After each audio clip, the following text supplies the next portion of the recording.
നമസ്കാരം. മലയാളി വാർത്ത ഇൻസൈഡിലേക്ക് സ്വാഗതം. കൊച്ചിയിലെ ED ഓഫീസിൽ ഇന്ന് റിവ്യൂ മീറ്റിംഗ് പൂർത്തിയായി. ഇനി ഡിജിറ്റൽ ഉപകരണങ്ങളുടെ പരിശോധനയാണ് മുഖ്യം. രേഖകൾ പരിശോധിച്ചതിൻ്റെ അടിസ്ഥാനത്തിലാണ് ഇന്ന് റിവ്യൂ മീറ്റിംഗ് നടന്നത്. വിശദമായ റിപ്പോർട്ട് തയ്യാറാക്കി ഇപ്പോൾ EDയുടെ ഡയറക്ടറേറ്റിലേക്ക് അയച്ചു. ഏറെ നിർണായകമാകുന്നത് വീണ വിജയൻ്റെ മൊബൈൽ ഫോൺ ഫോറൻസിക് പരിശോധനയ്ക്ക് നൽകുകയായിരുന്നു ആദ്യ ലക്ഷ്യം. എന്നാൽ അതിനു മുൻപ് എൻഫോഴ്സ്മെൻറ്റ് ഡയറക്ടറേറ്റിന് ചില പ്രാഥമിക പരിശോധനകൾ പൂർത്തിയാക്കണം. മൊബൈൽ ലോക്കെടുക്കണമെങ്കിൽ വീണ വിജയൻ എത്തണം. ഡൽഹിയിലെ ED ആസ്ഥാനത്തേക്ക് വിശദമായ റിപ്പോർട്ടാണ് കൊച്ചി ED ഓഫീസിൽ നിന്ന് അയച്ചിരിക്കുന്നത്. ഡൽഹിയിൽ നിന്നുള്ള നിർദ്ദേശങ്ങൾക്കനുസരിച്ചാവും ഇനി ED സംഘത്തിൻ്റെ നീക്കം. വീണ വിജയന് സമൻസ് കൈമാറാനുള്ള എല്ലാ നടപടിക്രമങ്ങളും അവർ പൂർത്തിയാക്കി. നാളെയോ മറ്റന്നാളോ വീണ വിജയന് സമൻസ് കൈമാറും. കൊച്ചിയിലെ ED ഓഫീസിലെത്താനാണ് സമൻസ്. തുടർന്ന് മൊബൈൽ ഫോണിൻ്റെ ലോക്ക് വീണ വിജയനെ കൊണ്ട് തന്നെ എടുപ്പിക്കും. അതിനുശേഷം മൊബൈൽ ഫോൺ ഉൾപ്പെടെയുള്ള ഡിജിറ്റൽ ഉപകരണങ്ങൾ വീണ വിജയൻ ED ഓഫീസിലുള്ളപ്പോൾ തന്നെ പരിശോധിക്കും. ഇത് സംബന്ധിച്ച വിശദാംശങ്ങൾ വീണ്ടും വീണയോട് തിരക്കും. അതിനുശേഷം അറസ്റ്റ് ഉൾപ്പെടെയുള്ള നടപടികളിലേക്ക് കടക്കാനാണ് ഇപ്പോൾ ED കൈക്കൊണ്ടിരിക്കുന്ന തീരുമാനം. എക്സാലോജിക് ഇടപാടിൻ്റെയും CMRൽ വിവിധ രാഷ്ട്രീയക്കാരും ഉദ്യോഗസ്ഥരും അടക്കമുള്ളവർക്ക് പണം നൽകിയതിൻ്റെയും തെളിവുകൾ ഇതിനകം തന്നെ EDയുടെ കയ്യിലുണ്ട്. എന്നാൽ ചില ഡയറി കുറിപ്പുകളല്ലാതെ മറ്റു തെളിവുകൾ സംഘടിപ്പിക്കാൻ ഇതുവരെ EDക്ക് കഴിഞ്ഞില്ല. ആദായനികുതി വകുപ്പ് ഇൻ്ററിം സെറ്റിൽമെൻറ്റ് കമ്മീഷനെയും ഇതിനെ മുൻനിർത്തിയുള്ള സീരിയസ് ഫ്രോഡ് ഇൻവെസ്റ്റിഗേഷൻ ഓഫീസിൻ്റെ അന്വേഷണ റിപ്പോർട്ടുമാണ് വീണയ്ക്ക് ശക്തമായ കുരുക്കായത്. SFIO റിപ്പോർട്ടിലെ പരാമർശങ്ങൾ ഇക്കഴിഞ്ഞ ദിവസം ഹൈക്കോടതി പരാമർശിച്ചതോടെ കേസ് കൂടുതൽ കടുപ്പത്തിലായി. വീണയുമായി ബന്ധപ്പെട്ട സാക്ഷിമൊഴികൾ നേരത്തെ തന്നെ എൻഫോഴ്സ്മെൻറ്റ് ഡയറക്ടറേറ്റ് രേഖപ്പെടുത്തിയിരുന്നു. CMRലെ ഉദ്യോഗസ്ഥരിൽ നിന്ന് മൊഴി നേരിട്ട് രേഖപ്പെടുത്തി. CMRലെ ചീഫ് ഫിനാൻഷ്യൽ ഓഫീസർ വീണയ്ക്കെതിരെ കൃത്യമാർന്ന മൊഴി നൽകിയിട്ടുണ്ട്. CMRൽ നിന്ന് ചില വിലപ്പെട്ട രേഖകൾ പിടിച്ചെടുക്കാൻ നേരത്തെ തന്നെ ED തീരുമാനിച്ചിരുന്നു. അതിൻ്റെ തുടർച്ചയായി നടത്തിയ മിന്നൽ റെയ്ഡുകളിൽ ഏറ്റവും നിർണായകമായ തെളിവുകൾ ED ഓഫീസിന് ലഭിച്ചു. ഏറെ സൂക്ഷ്മതയോടെയാണ് ED കരുക്കൾ നീക്കുന്നത്. ഒരു വശത്ത് കേരള സർക്കാർ, മറുവശത്ത് കേന്ദ്ര സർക്കാർ. എൻഫോഴ്സ്മെൻറ്റ് ഡയറക്ടറേറ്റിൻ്റെ അന്വേഷണത്തിൽ ഒരു ചെറുപാളിച്ച പോലും സംഭവിക്കരുത്.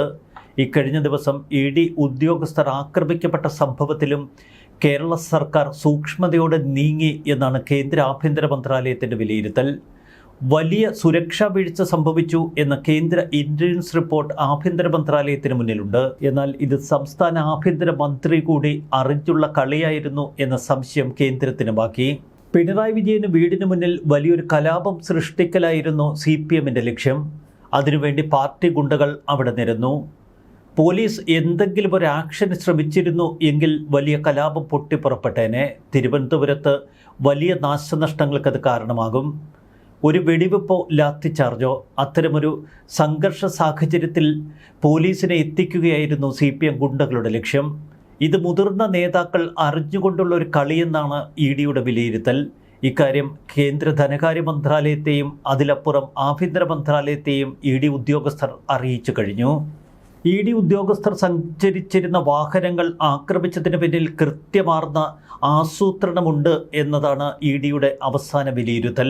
എന്നാൽ പെട്ടെന്ന് തന്നെ കേന്ദ്ര ആഭ്യന്തര മന്ത്രാലയം ഇടപെട്ട് ഒരു CBI അന്വേഷണത്തിലേക്ക് കടന്നാൽ കേന്ദ്രം ഈ കേസ് അന്വേഷണത്തിൽ അമിത ആവേശം കാട്ടുന്നു എന്ന തോന്നൽ പൊതുസമൂഹത്തിനുണ്ടാവും. തൽക്കാലം അത് ഒഴിവാക്കിയെടുക്കണം.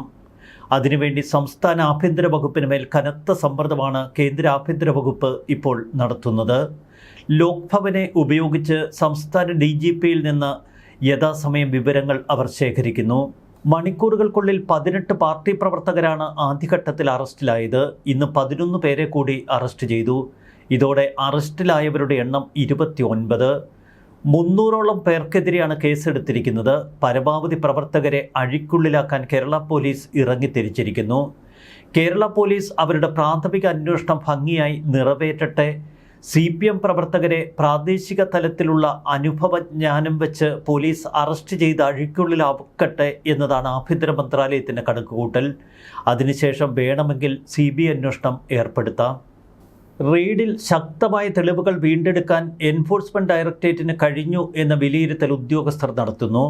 മറുവശത്ത് ED ഉദ്യോഗസ്ഥരെ ആക്രമിച്ച കേസിലും ആ ഗുണ്ടകളെ വെറുതെ വിടേണ്ടതില്ല എന്നതാണ് കേന്ദ്ര നയം.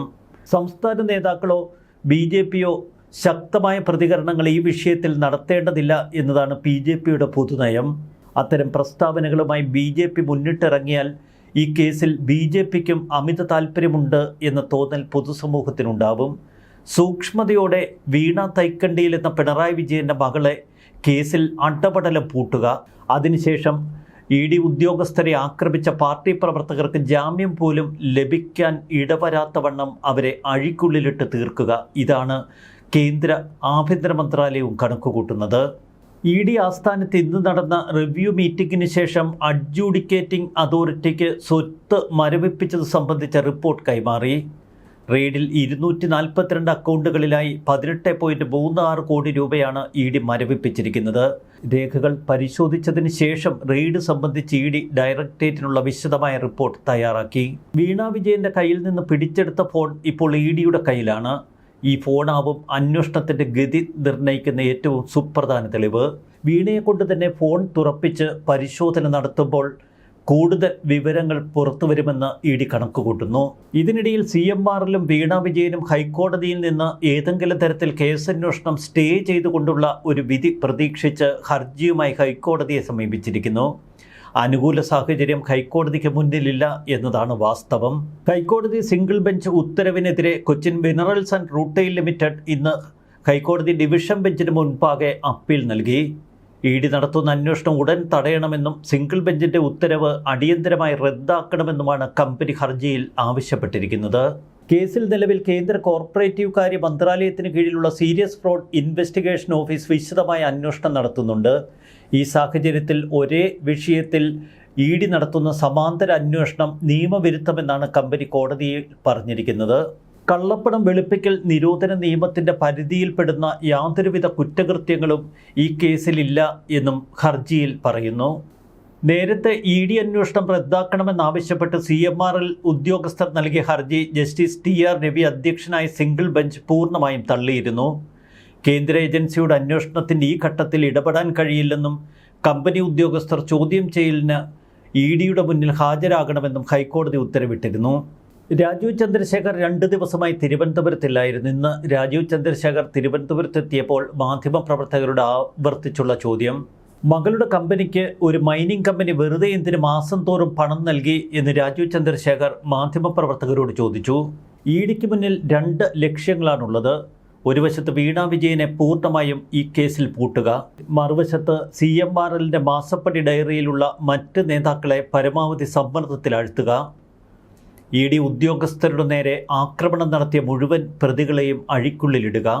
പരമാവധി CPM പ്രവർത്തകരെ അഴിക്കുള്ളിലാക്കുന്നതുവരെ സൂക്ഷ്മതയോടെ നീങ്ങാനാണ് EDയുടെ ഇപ്പോഴത്തെ തീരുമാനം. ഇക്കാര്യത്തിൽ ഏതെങ്കിലും തരത്തിലുള്ള വീഴ്ച സംഭവിച്ചാൽ ലോക് ഭവനെ വരെ ഉപയോഗപ്പെടുത്തുക. ഇക്കാര്യത്തിൽ CBI അന്വേഷണം വേണമെങ്കിൽ ആവാം എന്ന നിലപാട് കേന്ദ്ര സർക്കാർ കൈക്കൊണ്ടിട്ടുണ്ട്.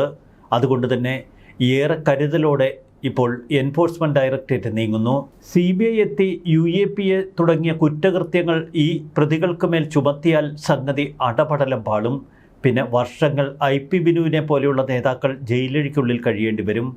ഇപ്പോൾ തന്നെ വരുന്ന 2 വർഷത്തേക്കെങ്കിലും ജാമ്യം പോലും ലഭിക്കുമോ എന്ന ഭയം CPM പ്രവർത്തകർക്കുണ്ട്. വല്ലാത്ത അവസ്ഥയിലാണ് അവരൊക്കെ. പ്രതികളെ രക്ഷിക്കാൻ പിണറായിക്ക് കഴിയുന്നില്ല. മറുവശത്ത് സ്വന്തം മകളെ കേസിൽ നിന്നൂരാൻ സർവത്ര പയറ്റിയിട്ടും അതും ഒന്നും ലക്ഷ്യം കാണുന്നില്ല. ഡൽഹിയിലാണെങ്കിൽ ആകെ പിടിവള്ളിയായി നിൽക്കുന്നത് സാക്ഷാൽ KV തോമസും ജോൺ ബ്രിട്ടാസുമാണ്. 2 പേരും എല്ലാം മറന്ന് ഓടി നടക്കുകയാണിപ്പോൾ വീണ വിജയനെ രക്ഷിക്കാൻ. തൊട്ടതെല്ലാം അബദ്ധമായി എന്ന് പറയുന്ന നിലയിലായി പിണറായി വിജയൻ്റെ അവസ്ഥ. ED റെയ്ഡിൽ കേരളത്തിൻ്റെ ആഭ്യന്തരമന്ത്രി രമേശ് ചെന്നിത്തലയുടെ ബുദ്ധി ആർക്കും മനസ്സിലായില്ല. ചെന്നിത്തലയ്ക്ക് സല്യൂട്ട് എന്നാണ് നടൻ ജോയ് മാത്യു ഫേസ്ബുക്കിൽ കുറിച്ചിരിക്കുന്നത്. ആ കുറിപ്പിങ്ങനെ, ആഭ്യന്തര വിവേകങ്ങൾ കേന്ദ്ര സർക്കാരിൻ്റെ നിയന്ത്രണത്തിലുള്ള ED വീണ തൈക്കണ്ടി എന്ന യുവ സംരംഭയുടെ വീട്ടിൽ റെയ്ഡിന് വന്നപ്പോൾ കിട്ടിയ അവസരം മുതലാക്കാൻ വീണയുടെ പിതാവിൻ്റെ പാർട്ടി നേതാക്കൾ തങ്ങളുടെ അണികളെ ഇളക്കിവിടാൻ നോക്കി.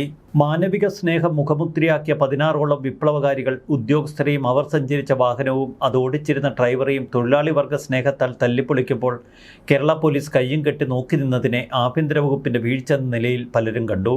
എന്നാൽ ആഭ്യന്തരമന്ത്രിയുടെ കാഞ്ഞ ബുദ്ധി ആർക്കും മനസ്സിലായില്ല. പോലീസ് സേന ഏതെങ്കിലും രീതിയിൽ പ്രതികരിച്ചാൽ അവസരം കാത്തു നിൽക്കുന്ന പ്രതിപക്ഷ ഗുണ്ടകൾ കാട്ടിക്കൂട്ടുന്ന അക്രമങ്ങൾ, കാലഹരണപ്പെട്ട ബന്ദ് ഹർത്താൽ എന്നിവ തിരിച്ചു വരുന്നതും അതുമൂലം പൊതുജനങ്ങൾക്ക് സംഭവിക്കാവുന്ന കഷ്ടനഷ്ടങ്ങളും ആഭ്യന്തരമന്ത്രി മുൻകൂട്ടി കണ്ടിരിക്കണം. മാത്രവുമല്ല, അക്രമത്തിൽ ആരെങ്കിലും പരലോകം പോകിയാൽ രാഷ്ട്രപതിയെ കൊണ്ടിവിടെ ഇടപെടിപ്പിക്കാനും കേന്ദ്രം മടിക്കില്ല. അതായിരുന്നല്ലോ ഐഡിയ. അതിനാൽ നമ്മുടെ പോലീസ് മന്ത്രി പന്ത് മെല്ലെ ഉരുട്ടി കേന്ദ്രസേനയുടെ കോർട്ടിലെത്തിച്ചു. അതുകൊണ്ട് എന്തായി? വിപ്ലവകാരികൾക്ക് തീഹാർ കാണാനും കുന്തിരിക്കം കത്തിച്ചോളാൻ പറഞ്ഞ കൂട്ടുകാരെ കണ്ട് സൊറ പറഞ്ഞ് ശിഷ്ടകാലം ജോളിയാക്കാം. അക്രമികളിൽ നിന്നും കേരള ജനതയെ രക്ഷിച്ച നമ്മുടെ ആഭ്യന്തരമന്ത്രി രമേശ് ചെന്നിത്തലയ്ക്ക് ഒരു ബിഗ് സല്യൂട്ട്. ബുദ്ധിശൂന്യരെ ബുദ്ധി കൊണ്ട് കീഴ്പ്പെടുത്തുന്നതിനെയാണ് വിവേകമെന്ന് പറയുന്നത്. ഏറ്റവും ഒടുവിൽ കൊച്ചി ED ഓഫീസിൽ നിന്ന് തിരുവനന്തപുരത്തേക്ക് ഏകദേശം 12ഓളം ഉദ്യോഗസ്ഥർ എത്തി എന്ന വാർത്ത. മറുവശത്ത് കൂടുതൽ CRPF ജവാന്മാരോട് ഓപ്പറേഷന് വേണ്ടി തയ്യാറായി നിൽക്കാൻ ചില നിർദ്ദേശങ്ങളും ലഭിച്ചുവെന്നാണ് പുറത്തുവരുന്ന സൂചനകൾ. സംഗതി ജോറാക്കുമല്ലോ. കാത്തിരുന്ന് കാണാം. ന്യൂസ് ഡെസ്ക് മലയാളി വാർത്ത ഇൻസൈഡ്.